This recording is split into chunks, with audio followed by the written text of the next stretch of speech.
Bedroom, తర్వాత రెండో bedroom, attached bathroom, hall, kitchen.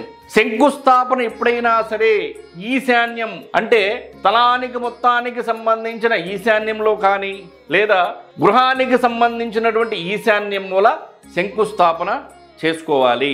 శంకుస్థాపన దగ్గరే పూజ ఏర్పాటు చేసుకోవాలి. పూజా మందిరంగా కాకుండా పూజకి సంబంధించినటువంటి ఏర్పాటు తూర్పు ఈశాన్యంలో కానీ ఉత్తర ఈశాన్యంలో కానీ చేసుకోవాలి. గృహానికి సంబంధించి ఈశాన్యం మూల శంకుస్థాపన చేసుకోవాలి. తర్వాత వచ్చేసి septic tanks.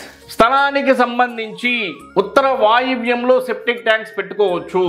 Water, under ground వాటర్కి సంబంధించి ఉత్తర ఈశాన్యంలో అండర్ గ్రౌండ్ వాటర్కి సంబంధించినటువంటి సంపులు కానివ్వండి, భూమి లోపల నిర్మించేటువంటి ట్యాంకులు కానివ్వండి ఉత్తర ఈశాన్యంలో పెట్టుకోవచ్చు.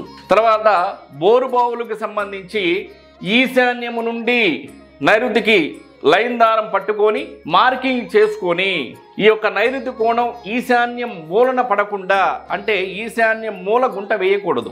ఆ యొక్క కోణానికి సంబంధించి తప్పించి ఉత్తర ఈశాన్యంలో కానీ తూర్పు ఈశాన్యంలో కానీ బోరు బావిని నిర్మించుకోవాలి.